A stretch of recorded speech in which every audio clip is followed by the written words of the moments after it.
The sound of chains, the crack of a whip, then silence. Under the blistering sun of Texas, a young girl stood barefoot on the wooden platform, her wrists bound by rusted iron. The crowd stared at her like they were choosing livestock. The auctioneer grinned. Sweat ran down his neck.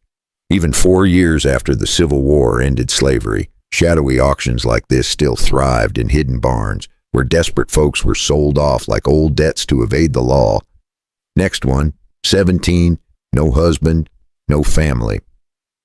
Been sold 3 times already, won't talk, won't work, $5 to start. In a time when folks valued strong backs for farm labor, a silent girl like her seemed useless, too broken by the war's aftermath to fetch more than a few coins. No one spoke. A man in the front spat in the dirt. Not worth a single dime. The girl's name was Lena Cartwright. Her dress hung in tatters, dust clinging to her skin, her hair stuck to her face, hiding the bruise on her cheek. She stared at the ground, unmoving. She had stopped crying long ago. Crying never changed anything here. Then a voice, calm, deep, steady. "I'll pay 20. Heads turned. At the back of the crowd, a man in a faded brown coat stood with a handful of crumpled bills. His name was Grant McCade, 56 years old. Gray stubble on his jaw, a man who looked like he hadn't smiled in a decade. The auctioneer blinked. $20, you sure? Mr. Grant nodded once. The gavel slammed down. Sold. Lena didn't move. She didn't even look at him. Grant stepped closer, pulling off his hat. When he saw her face clearly, his heart stopped. That scar, a small crescent on her wrist, 8 years ago. He had wrapped that wound himself. He remembered the little girl hiding behind her father's leg, asking if it would leave a mark. He had told her no. He had lied. The auctioneer shoved Lena forward.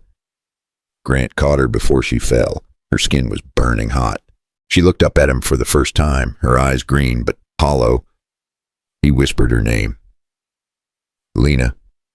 Her expression didn't change. A flicker crossed her eyes like a half-buried memory from before the war stole everything, but she pushed it down. Folks in her shoes learned fast not to trust old faces. She didn't remember him, or maybe she did, and wished she didn't. Outside, the wind carried the sound of the gavel echoing again. Another life sold, another soul gone. Grant counted his last coins, placed them in the man's palm, and walked away with the girl who hadn't spoken in years. Grant didn't. The dirt road stretched out under a merciless sky. Lena walked a few steps behind him, her chains clinking softly. Every sound reminded him of what he owed. He didn't know if she'd ever understand why he did this. Maybe she never would. But as the barn door slammed shut behind them, he felt the past breathing down his neck. 8 years ago, his father's greed had condemned the Cartwright family. And now, the last piece of that family walked beside him, silent, broken, and alive. The sun dipped lower. Dust rose around their feet. Grant knew the ghosts of that day would follow him until he told her the truth. But how do you ask forgiveness from someone who doesn't even know who you are? The road stretched for miles, dust rising under the horses' hooves.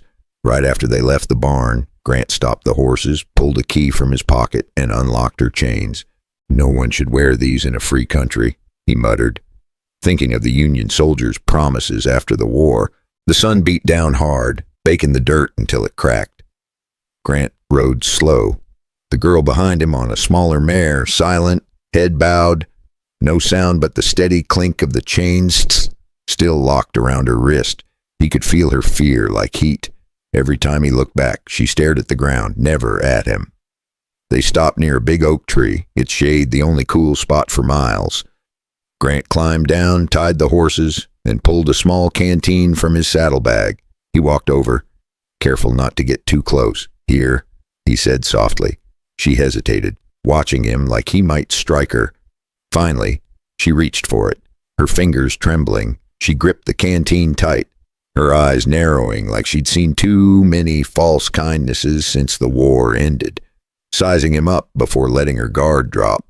She took one sip, wiped her mouth, and then looked straight at him for the first time.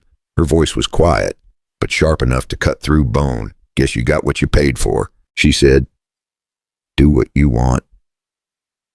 Grant froze. For a long moment, he didn't breathe. The words stung worse than a bullet. He knelt down slowly, making sure she could see his hands were empty. I didn't buy you to own you, he said. I just didn't want to see them sell you again. She let out a bitter laugh, short and dry. You think that makes it better? He didn't answer. There was no answer that would sound right. They sat there in the heat, the silence stretching between them. Grant stared at his boots, the dust sticking to the sweat on his hands. I knew your family, he said finally. Your father was a good man. I should have done more when they came for him. Lena turned her face away. Her voice was flat. Everybody says that after it's too late. The wind picked up. Shaking the branches above them, she stood, still holding the canteen, and started walking back to her horse. Grant didn't stop her. He just watched, knowing he'd earned every ounce of her anger. Grant put his hat back on and followed. The sound of hooves echoed over the hills, steady and hollow, like a heartbeat trying to remember its rhythm. He wondered how many miles it would take before she stopped seeing him as the enemy, or if she ever would. And somewhere in that silence, one thought kept burning. What would she do when she learned the truth? By the time they reached the ranch, the sun was sliding behind the hills. The land stretched quiet and empty, a place where even the wind seemed tired. Grant untied the horses, handed Lena a crust of bread, and showed her the small cabin. Inside, he said simply. She hesitated, eyes darting to the single bed and the cold stove. Then she stepped in, slow, careful, like a stray dog testing the floor. For a few days, the ranch stayed silent. Lena worked without a word, feeding the horses, hauling water, scrubbing the floor until her hands cracked. Grant fixed fences, mended the roof, and tried not to watch her too closely. They lived like two ghosts sharing the same ground. But out here, silence never lasted long. On the third day, 3 riders came up the road. Grant saw the dust first, then the glint of a badge catching sunlight. Sheriff Dalton, the man who had once called himself protector of justice, the same man who led soldiers to burn the Cartwright farm to ash. Dalton dismounted, slow, smirking. Well, if it ain't Grant McCade. His eyes slid past Grant and landed on the girl standing behind the fence. He squinted at the scar on her wrist, the one from that fateful night 8 years back. And his smirk faded for a split second. Old secrets from the war days didn't stay buried easy in these parts. Now that's a face I thought I'd never see again. Lena froze. Her knuckles whitened around the wooden rail. Grant stepped between them. You've had your look, he said quietly. Dalton laughed. You buying lost girls now, Grant? Or is she here to keep you warm at night? Grant didn't flinch, but the air changed, the kind of silence that came right before a gunshot. I paid for her freedom, Grant said, his voice low and steady. Not her body. Dalton took a slow step forward, his hand resting on the gun at his hip. Well, that's mighty noble of you. But you see, I remember that name, Cartwright. Her daddy was a traitor. Remember, it was the same old lie he'd spun to justify the raid, calling honest farmers traitors to the Union cause, just to grab their land in the chaos after Appomattox. Lena's breath hitched. She gripped the rail harder, her mind flashing back to the flames that night, wanting to spit the truth at him, but knowing silence had kept her alive this long in a world still healing from the war. Grant's jaw tightened. She's under my protection, he said. Dalton chuckled, then reached into his pocket and pulled out a single bullet. He placed it on the fence post between them. A reminder. Grant, he said softly, some ghosts don't stay buried.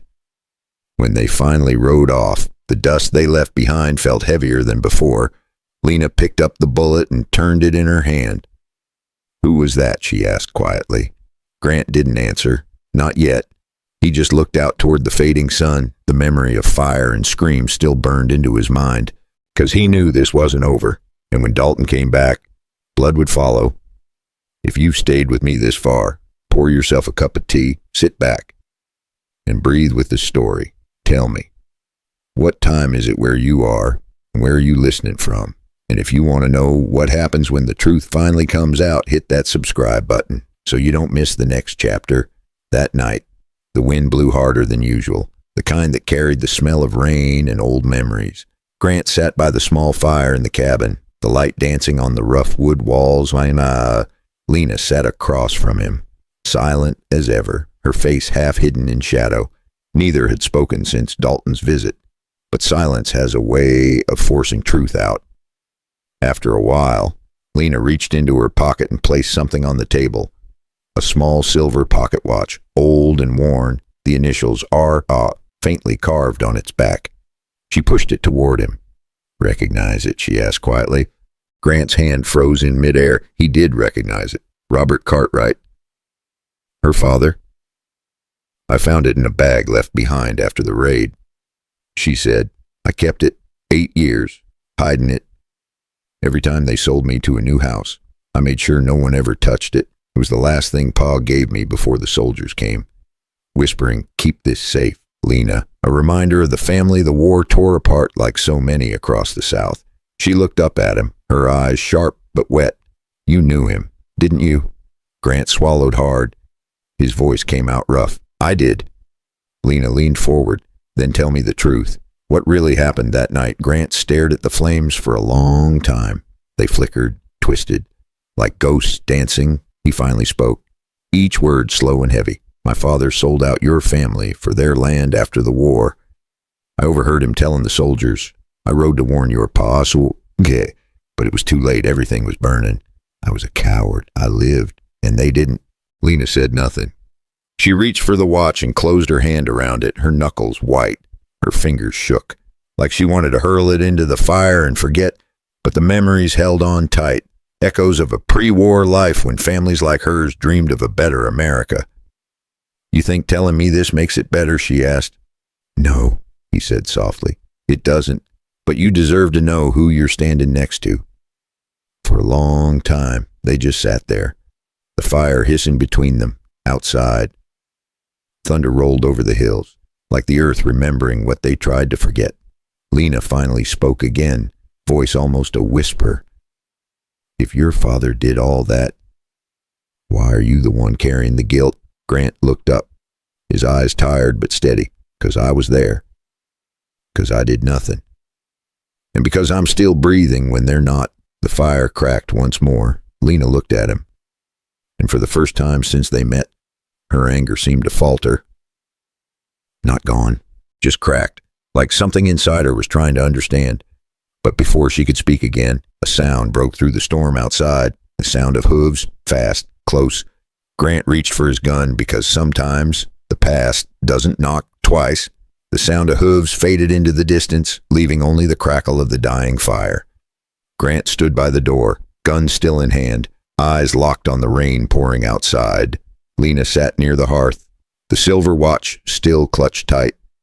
Neither spoke, but the silence was different now, not cold, not angry, and just heavy with everything that had been said. When morning came, the storm was gone, the sky was washed clean, soft light spilling over the ranch. Grant went out to fix the broken fence, his hands steady, his back aching from years of work and regret. He didn't hear Lena at first, not until she spoke behind him. "You're doing it wrong." Her tone was dry, almost teasing. He turned. She was holding the hammer, her hair messy, her dress still damp from the rain. Without another word, she came over and started helping him. They worked side by side for hours, no talking, just the sound of wood and wind. And somehow, in that quiet rhythm, something began to change. Not love, not yet, but something that felt close to peace. After that confession night, Grant started carving simple wooden boards, figuring Lena deserved a spot to honor her kin like the memorials popping up across the states for war's lost souls. Later that evening, Grant built 2 small wooden crosses near the fence line. He carved the names by hand, one for Robert Cartwright and one simply marked family. When Lena saw it, her eyes filled with tears she had held for 8 long years. She knelt beside the graves, tracing the letters with her fingertips. Then she stood, walked up to him, and placed the watch back into his hand. "I think it's time you keep it," she said softly. He shook his head. "No, it belongs to them." She smiled. Small and tired, but real. "Then let it stay here." That night, She didn't sleep in the corner by the door. She sat by the window instead, watching the stars, and Grant, sitting across the room, finally felt like he could breathe again. Days turned into weeks. Lena stayed. She mended clothes, planted seeds, and handed him a plank when he stumbled in the mud one day, small acts building trust, like families rebuilding after the war, little by little. The ghost that haunted that ranch began to fade. Maybe forgiveness doesn't come in a single moment. Maybe it grows, the way grass pushes through burned soil, quiet and slow. And maybe that's what healing really is. If you've ever carried a guilt too heavy to name, what would it take for you to forgive yourself? And if someone hurt you, could you ever let them try to make it right? Take a deep breath, pour yourself a cup of tea, and think about that. If this story touched something in you, tap the like button, leave a comment, and subscribe so you don't miss what happens next. Because sometimes, even in the wildest places, people still find their way home.